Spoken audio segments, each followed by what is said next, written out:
Hey, everybody. Welcome to the Built for the Pursuit podcast. We're here for episode Six. Just in time. Got a special guest here. Special is relative, but he is the guy who was sitting behind the camera. I moved 3 feet. Who is now in front of the camera. Josh Ishmael. He runs our social and stuff here, but, content development, some of those things. But we wanted to get him in the podcast since, hunts a lot, has a lot of insight and opinions on all things hunting, shooting. So he'll see more of him on the podcast. But welcome. Thank you. I would like to also add more things to my title, and they don't know if it's true or not. So I'm actually vice president of manager, social media relations, influencer management. I think I'll just keep going. Yeah. Congratulations on the promotion. Thank you. President, know-it-all. Perfect. Yeah. He owns hobbies. But no, it's we got some things to talk through, really an update on how our season's been going. We went to Nebraska a few weeks ago for rifle hunting out there, had a good time. And then I think you guys had a little bit more opportunity. We're in Kansas on some hunting. I've been staying home more this season than I want to, but, I'll live vicariously through you guys. Yeah, someone's got to do the work around here. We appreciate it. Someone's got to do all the things you're the president, so you're kind of handing it down, right? And you see, it rolls downhill, they say. And I think you get complained at more if you go hunting than the peons. Yeah, well, it rolls down from the tree stand to me. Right. Yeah, so, but no, you want to guys go through Nebraska first? Yeah. So I think that was that you guys' first, you guys mostly bow hunt. So that was, being a rifle hunt. Set up some different options for that. We were there with the Realtree guys, just hanging out, and with Sean Hayden and his stuff there. So shout out to Sean and I Live Outdoors, his thing there. But yeah, it was good. Kind of an interesting opportunity there with the setup and the property on with Sean and Les, because it's gorgeous for one. Yeah, beautiful property. It's crazy when everything when I think of Nebraska and some of that stuff, that they're right. Was it the Kipaha area? I think it's pronounced Kipaha. Kipaha. Yeah, depends on who you are. Yeah, it depends on who you are. But that whole region is geographically just crazy, from the Sand Hills and that Calamus area, which is what I hunted last year, and this time going in the Kipaha. Kipaha. Keep working on it. You're getting closer. I'll get it. That area, which is just the elevation and some of the stuff, like they're right on the river there, so it's crazy looking. But what do you guys think of that? See, for me, like when I think Nebraska, I think just like Kansas, where it's just flat. Yeah. And going out there, I guess they call it Sand Hills, but they were dang near mountains. How much would you say, like 700 feet of vertical gain, probably going up some of those like mountains, I guess. More than you'd expect in Nebraska. Yeah, more than I want to walk up. So thank God it was a cattle farm and there was trails going everywhere. So we could just drive everywhere. But it was a different experience for sure. I've filmed in Wyoming and Montana and places like that, but even then the terrain, and Bob had kind of led me into it with like, there's going to be like, you can put a stalk on things, you can move around and you can go and dip down in valleys. And I'm like, what are you talking about? Like, I'm expecting like Western Kansas where it's like a waterway and you got to sneak through it and whatever. And when you get out there, it's legit. And the deer were big bodied deer because they're, used to the cold. And we were, we weren't that far from South Dakota, really. No. I think it was like within 15, 20 miles. 20, yeah. Yeah, pretty close. But this is your second time, our second time. And what was different, like for you, between the two experiences? Yeah, I think this year the weather was a little bit different, right? It was pretty warm. What was it, like 50s when we were there? In the middle of the day. The deer weren't moving maybe as much as when we were there the last time. I think just, I guess maybe bedded down with does. I think the weather didn't help us a ton. We saw plenty of deer, but just as far as mature buck movement, it was a little bit slower. Yeah, because we were supposed to be their peak rut. Yeah. And it didn't seem peak rut in Nebraska. Yeah. Well, I don't know if it was the case or not, but there was a ton of doe. So I don't know. Like, they were just saying, they don't have to do much work to get a doe or get bedded down. It's a good gig if you can get it. Yeah. The ladies just come to you and like, hey, I would like to be bred now. Thank you. Yeah.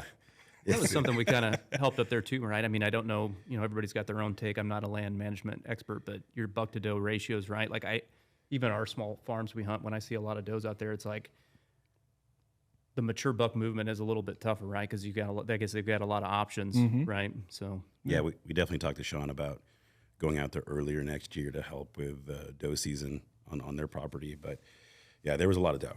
But yeah, it was interesting because you kind of mentioned you kind of have options as to how you want to hunt it, because you can go in a stand, stay put, wait. Which we did. Yeah. I think we all did. We all sat in blinds and stuff and looked over draws. I think I was like, what, we could see you at one point.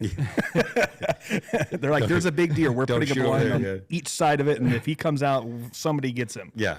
And it was amazing because I'm not saying there was favoritism, but we didn't see anything on our side of the draw, and you were seeing like 20 deer a night, and like I could see where you can see, and it was like I don't see anything. Yeah. So it's weird that you could see me, but none of the deer. no, none, zero. I was like, this is ridiculous. We saw 20. We saw nothing. Yeah. So yeah, not a ton of shooters, but a lot of younger deer movement, and so it's. And that's where, you're always guessing what's going on, because we weren't doing, you're going after what the guides or, the land managers are going with the area. And their description was there's just so many options. They're going to be locked down most of the time.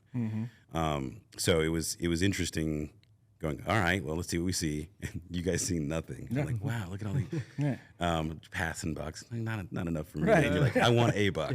I'd like to see cool a to see deer. something. Yeah. I mean, Bob's great and all, but I don't want to sit in the blind like 3 or 4 times with him. Like, this is not that fun anymore. Yeah, because you were videoing him the first morning. Yep. So, yeah, and so I think after that, we decided to get a bit more mobile. And that's what I enjoy, just being able to, because that terrain, you can spot something and actually make a decision how you want to move up. And Well, you just have so much, you're covering so much more ground. I mean, realistically, we were looking, it was flat where we were kind of sitting in blind, so you could see a long ways. I mean, we could shoot, I don't know, 400 yards probably in where we were, but you could see different little pockets or whatever out farther. And when you're driving, you're covering thousands of acres, and they had legitimately thousands of acres. Yeah. Like, that was pretty cool. We started in different places each time. Like, we'd go to the far north end where there was elk and antelope. And you're like, elk and antelope in Nebraska? Like, oh yeah, we got them. Like, of course you do. yeah, of course you do. Yeah, and then I think once we started getting more mobile, and that's where the morning, we're there trying to get some other content and some other things while we're there, some images. So We're working. yeah, We're working. It's a work trip.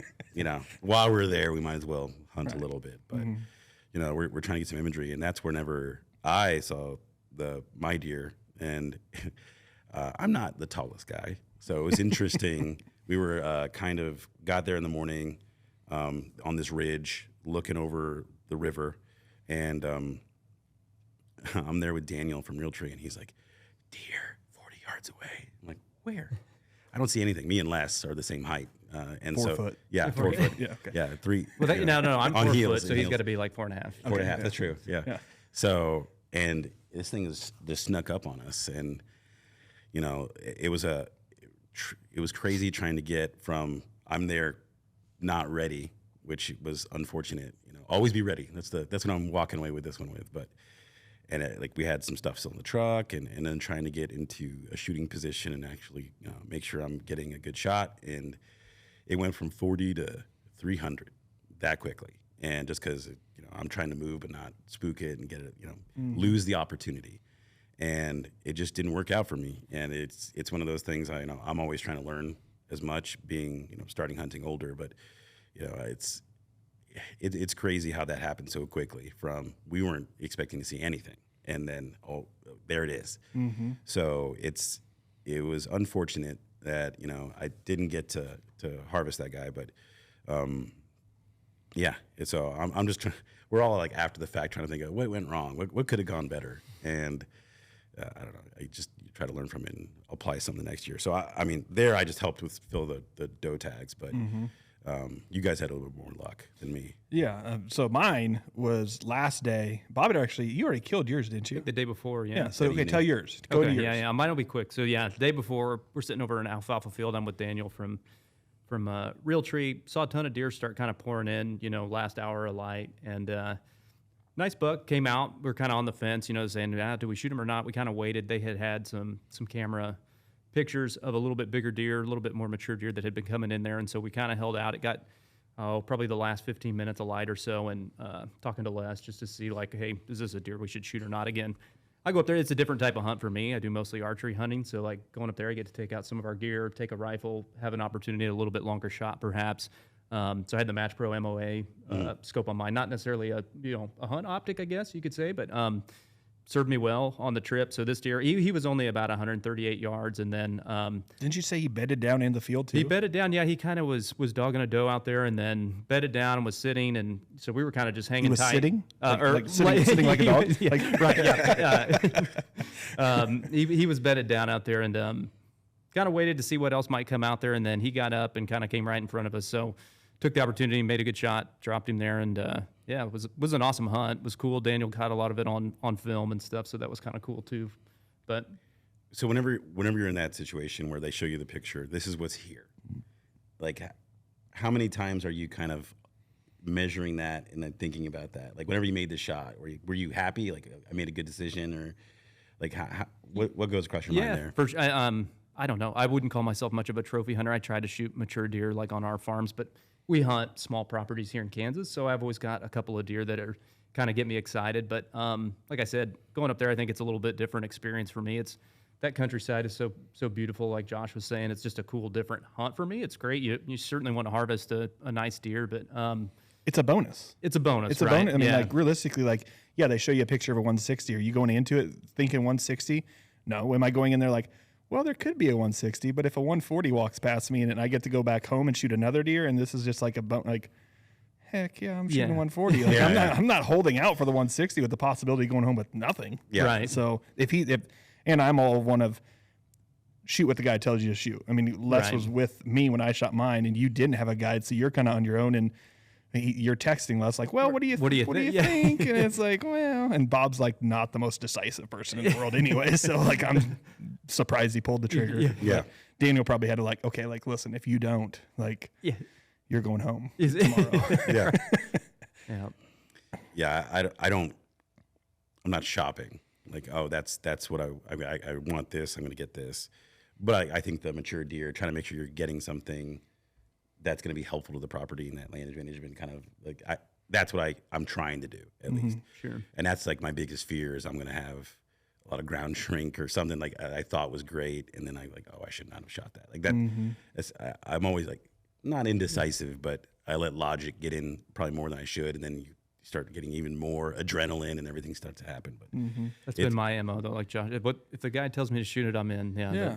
I want a good representation of the area. Like, right. I mean, I'm not expecting like Saskatchewan, like 300-pound deer, like big chocolate horns if you're in Nebraska. So if he tells me like, hey, the best we got is probably about 140. And all right, 140, I'm good with that. So, right. Yeah. So let's hear yours, man. What did you shoot one the day after? Yeah, you were with me actually. That's so, right. Yes. Well, I can't remember.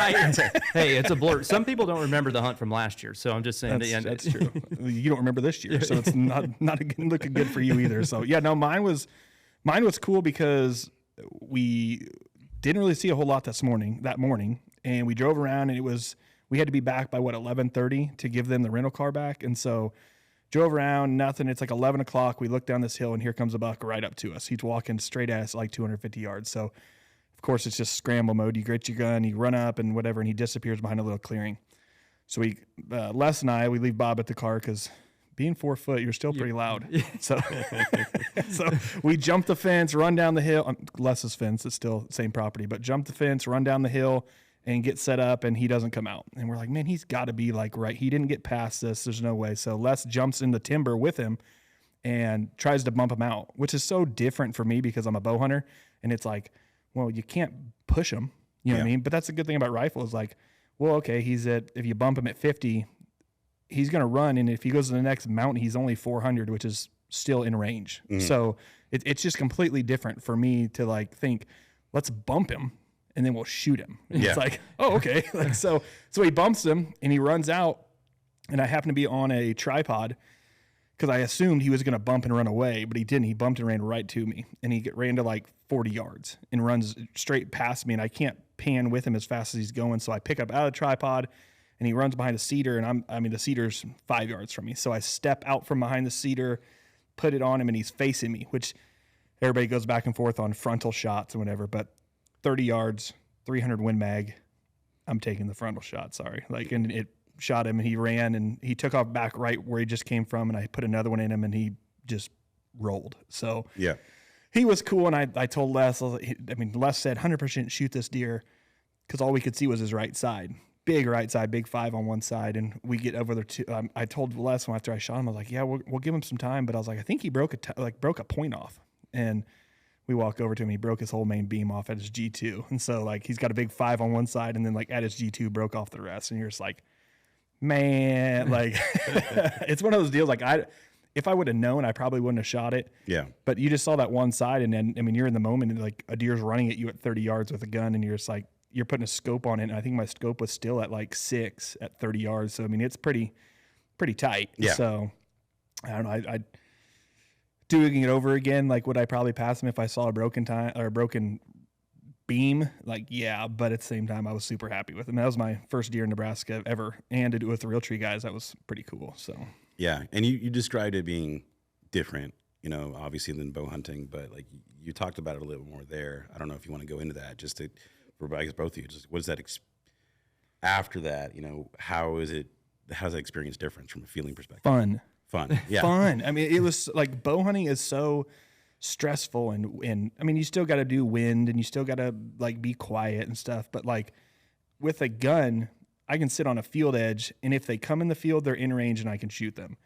If I sit on a field edge with a bow, they have to come within 50 yards of me. And like, out there, like how big was that alfalfa field you were sitting on? Like 100 acres? Oh, yeah, at least. So you're at 100 acres, and I need them within a 50-yard half moon, because if they're on the backside of half moon, they're downwind. So for me, it was a ton of fun just driving around, seeing tons of deer, because you can move and be a little more loud and spot and stalk. And it's like, well, bow hunting, most of the time you're in a blind, you're in a tree stand. Like, to me, it was just a ton more fun than bow hunting, which I'm not knocking bow hunting because it's my favorite thing in the world. But at the same time, it was like, I could do a couple of these every year. Like, that'd Change be of pace. Yeah. Bow hunt your home state and then go somewhere else with the rifle and just do that. Like, that was really fun. What about you? Yeah, I would say the same. I think, like you said, wind still matters. But it's a little bit more of an active, or it was a little bit more of an active hunt, right, where you can move around and stuff. I know guys spot and stalk with, further west, with archery gear. But for me, I think, just having that opportunity at a much further range is like that level of excitement, right? Like that you might be able to get on a deer. I don't know how many close encounters I have every year with a bow that it's like, couldn't shoot him though, because he never came in, or you know what I mean? You see tons of good deer, but don't always get an opportunity to draw your bow back. So yeah, and I'm not any less proud of a rifle deer than a bow deer. Like, right. I'm just the same. Just as proud of. Like, I don't sit there and like, well, I did shoot that one with a rifle. Like, no, I shot it. I don't even care what I shot it with. I'm proud to have it on my wall. So it's still a story, and it's still a good time. The one thing that was interesting, you talk about an encounter, like whenever we were that first spot, you guys ended up hunting in a different area, so we decided to move around more. And we were set up with a tripod by a tree, and we were rattling and trying to get something in.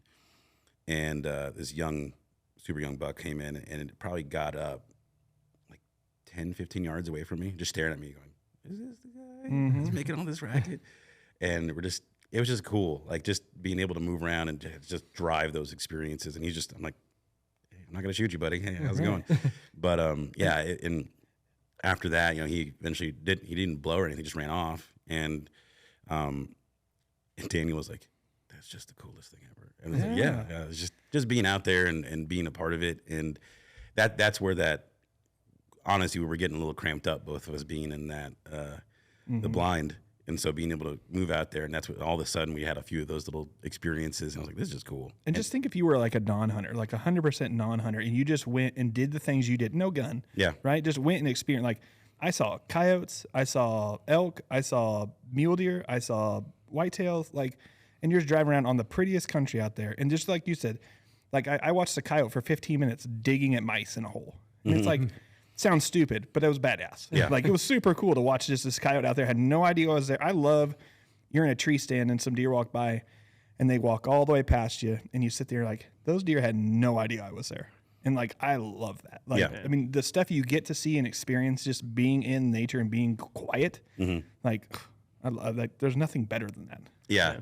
That was the part Daniel didn't believe, because I heard the deer in the woods, like probably 40 yards, like something moving through, and he's like, there's something coming. He's like, whatever. You don't hear anything. And all of a sudden the deer came in. He's like, holy crap, you heard a deer. I was like, yeah. He's like, it was super windy. That was the one thing about Nebraska that was tough, was the wind was brutal. Yeah, it was. So I was like, it wasn't a lot of those opportunities. You mentioned like 300, 400 yards. Not crazy, but when you have a 30-mile-an-hour crosswind or 25-mile-an-hour crosswind, it gets a little different. So, and you're more experienced than Bob and I, but like, I don't know. There was sometimes I wouldn't have shot if they were 300 or 400 yards. Like, they were. I mean, I can sit there and you can put it in the app, and it's like, okay, hold your wind for this, and I'm like, 20 inches left. I'm like, I'm off the body now, and like that makes me nervous for sure. Yeah, and it's like that. But it's good you know that, because then you're like, okay, I don't have confidence in this shot. I'm not going to take it, and that's mostly what we were talking about, because we were testing some rangefinders there, and then we were running the Bushnell app, and it was kind of cool to see, okay, this rangefinder, because I think we were running the Bone Collector 1800 that has the applied ballistics in it, so we're ranging with it, and it's interesting to say, okay, because we told it where wind's coming from, this is where I'm standing, hold this far off, right? Mills, like multiple mills, yeah, and especially with that wind there, and it was a constant wind. Like there was no wait for the wind to die down. It was just going. So it was interesting, because we were showing some of the Realtree guys that, and they've never had that data. So just showing them some of that data and what that does, like, 300 becomes a lot, depending on what round you're shooting, a lot more challenging. Like if you've got something that's going to be moving a little bit faster, you're probably okay. But if you're using something that's a little bit, lower velocity, or it's not going to have that, or maybe not the mass, it's just not going to carry through the wind that way. So it was just putting that in there and seeing that. What scope did you have? So I had the older Match Pro, but I was just using that. So mill. Yeah. But and Bob, you had a Match Pro. I had the MOA version of the new one. Yeah.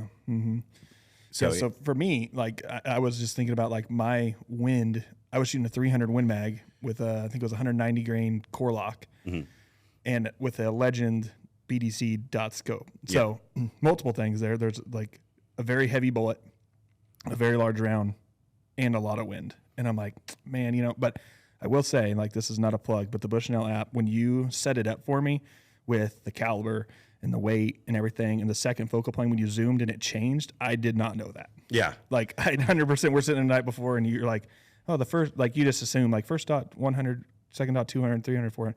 It's close to that. But, like, when you zoom and it changes it by 40 yards, and I'm like, yeah, I knew that completely. Like, well, that's what's tough about BDC, is because they're really only accurate at one magnification. And then even with those drops, like, we're giving you our best sort of average based on like common calibers out there. But that's what's great about the app, because you can make it specific to what you're using. So that's what we were doing. And you're like, what if I'm not at max power? Like, oh yeah, just lower the magnification. It'll tell you what all those are. Literally has a bar you can drag at the bottom of the screen, and it's just like, oh, I'm at a 9. Okay, cool. Now I'm at 15, and that's kind of like I would just pick 2 and just put it at like 6 and 15, and like that was like my okay. I knew it was like 100. I literally made it my backdrop on my phone, so that way I could see like, okay, like real fast. If I just look down and look at it, well, there's my. Like there's my thing where it in the lock screen. Yeah, my lock screen is like, okay, it's 1255. Also, my 5th dot is 682 yards. Like So like that was really cool to me to sit there and understand. I learned stuff. Yeah. I mean, and I've been hunting since I think I shot my first year at 14, sitting I'm 36. So I've been 13 years, and I'm still sitting there like, well, I'm still learning stuff. So like, I mean, you haven't been hunting that long, but you're making leaps and bounds and giant strides to it. So no, and then that's also I'd like a raise. Yeah, so, plug, perfect, good timing. Yeah, but that's where what I'm getting. I'm gaining more experience, and like there's a lot of strategy that goes into hunting, and then I don't know if it's starting so late. I think about more things or worry about more things. Like, well, you're afraid to mess up. Yeah, I don't want to screw up. Yeah. I don't want to. So it's there's a lot there that I'm overthinking maybe, but the one thing I want to get out of the way is, I want to make sure the shot placement's good. As long as that's gone, and then you're just worried about movement or getting in a stable position. I think the pro you have of doing it later in life is like you're cautious about it. Whereas when you're younger and you're doing it, you just want to kill stuff. And like you're taking the running shots. You're taking the stuff that isn't like low percentage ethical. Yeah. I mean, stuff like that where it like you're more cautious and you would rather not take the shot than take a marginal shot. Yeah. Where if you're coming into it as a young kid, like I remember, shooting hedge apples out of the top of trees and shooting every songbird that I literally saw. Like, I mean, it's just, you just want to shoot. Yeah. And so now coming into it, like, you don't have to shoot all the time, but you just want to take the right shot and do it the right way. Yeah. Yeah. No, it's interesting kind of, I've been doing a little bit more, like, I guess, long range shooting, PRS kind of stuff. So trying to apply some of that.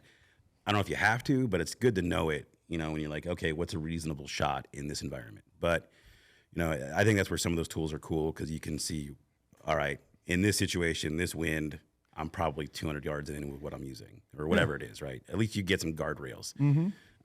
So, no, it was cool there. And Sean, he's super into long range shooting, that sort of thing. So it was kind of fun conversations about, what's reasonable and ethical on that property. But yeah, it was a good time. Like I had a great time and I walked away without a trophy or the deer I was going after. But I mean, having those conversations, BSing with the Realtree guys and all that. So it was great. Yeah. I mean, you figure it was deer camp, right? So yeah. we went over to the neighbors and ate the best pulled pork waffles I think I've ever had. Like pulled chicken. It was chicken. Yeah. Pulled chicken waffles. No, it was cream chicken.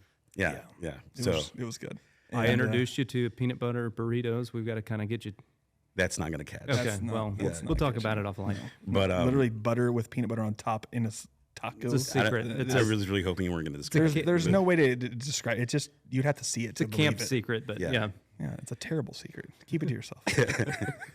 But no, and then you guys have had obviously gone out in Kansas. So have you had anything else since then? Yeah. So right before the Nebraska hunt, I shot one with my bow, like a 160-inch 10-pointer, like great deer. I had on camera all year, but it was one of those like rainy, sleety, nasty, like don't want to be in the tree, but he had been there 3 days in a row. So you had to do it. Like October 28th is the day I've killed 4 of my last 5 deer, I think now. So October 28th, it's raining, sleeting, 30 degrees, freezing. You literally just sit in your rain gear and you don't move.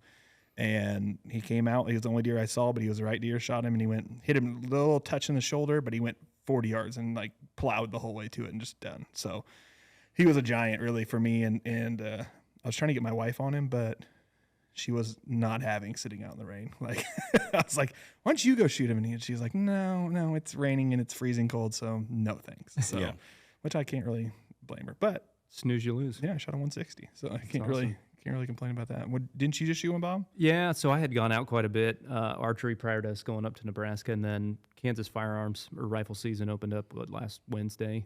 So I want to say it was Thursday. I went out to one of our small farms and shot. I think he's a 4.5-year-old deer. He's not super huge. There was a big 10-point out there that kept showing up on the east side of our property, and we were just crossing paths. Carlos had me in here in meetings, and I missed him a couple times when he was daylighting. But no, I shot a good one with old school 30-30 lever action at like 75 yards with our trophy QA scope. So kind of a low power scope, and then piled him up, and I'm done. I'm tagged out. I may shoot a doe here late season. May take our boy out and have him sit with me and shoot a doe with a bow here before the end of the year. But yeah, it's been a good year so far. Yeah. I think next year is the year I try archery, bow hunting. I got to get more reps behind a bow before I feel comfortable with that. Kind of the same idea, right? Yeah. But that'll be my adventure for next year. But I think for rifle stuff, I just have a good time. I think I just like deer camp and hanging out, and it's not so much the pressure of I got to get the best buck I've ever seen in my life. But no, it was good. I enjoyed hanging out with you guys there. But I think that's all we got for this one. Anything else you guys want to cover? I don't think so. It's the latest and greatest, yeah. So you got more with your boy out there trying to get a doe. Yeah. Are you done? Anything else? No, my wife's still good at tag. One of my boys you shot said that, one. Yeah, my wife's still good at tag, and our youngest and oldest still have tags. So I got 3 weeks, and I'll be gone all of those 3 weeks. Sorry, boss. Yeah, I saw that. Yeah. I think I approved it with a note. Good luck. So, Also, you're fired. yeah, that's okay. You have all the time you Don't want. come back. Right. Don't come back. Yeah. So awesome. Cool. Josh, happy to have you on here. Yeah, I think we'll be thanks. kind of alternating Yeah. throughout this. Try to get some more guests on here, but I like doing more of these just conversations internal. We'll probably get some other people who work here on, and just keep. Take us on more hunts, Carlos, and we can talk about more things. Yeah, that's true. We'll figure it out next year. Yeah. We definitely got some more stuff. We do have the opportunity for iguana hunting in January if you want to go do that in Florida with an air rifle. A little different. That's different. Yeah, it's like the Florida hog hunting. Yeah, it's almost like prairie dogs, like a prairie dog hunt in Florida. It's interesting though because it's just there, like you're hunting by a mall, like in the ditch. Really? Yeah. So you can just do it wherever. Yeah. Wow. Yeah. Which I got to look into all that and talk to the guy there. I was like, there's got to be more rules here. We're not even going to get a guide. We're just going down with air guns and shooting them in parking lots. Yeah, air guns. Yeah, we'll take the lever action. See what happens. Yeah, perfect. There you go. So What could go wrong? We'll probably get some more stories there. But all right. Well, that is it. Thanks for listening, everybody.